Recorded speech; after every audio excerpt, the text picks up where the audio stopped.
Prozīt! Tātad jūs gribat iestāstīt, ka nevienam no jums nav noslēpuma? Kāda, lai mums būtu noslēpuma? Iespējams, mēs pazīstam viens otru pārāk labi jau. Tad uzspēlēsim spēli. Kādu? Noliksim visi savus telefonus uz galda. Visas īziņas, ziņas WhatsAppā, ienākošie zvani. Visu, kas pienāks, lasīsim un klausīsimies kopā. Galu galā mums taču nav nekāda noslēpuma. Spēlēm. Es gribu tevi. Nu, kā tas ir?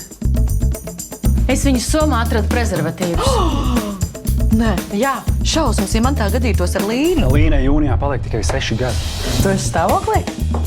Apsveicu. Vēl jau nav ko svinēt. Nu, vien pats fakts, ka vispār vēl kāds kniebies. Palielinās krūtis? Jā. Tu taču esi psihoterapeite. Nu, un tad? Psihoterapeits netaisa sev lielākas krūtis. Tiešām izklausās dīvaini. Telefons atņem mums privātumu, atņem intimitāti. Mēs paši to pieļaujam dienu no dienas. Atdod to sūda telefonu. Tavs vīrs iet pie psihoterapeita. Ja jau tā ir tikai spēle, tad spēlē.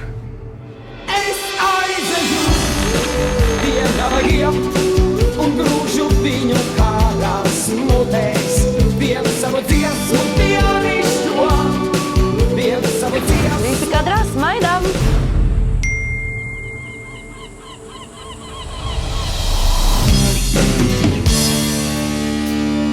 Mums vajadzēja iet un teikt, ka viņas vīrs drāž 23-gadīgu zaķi. 23 gadīgu? 22. Nepilni 22 gadi. Viens savu dziesmu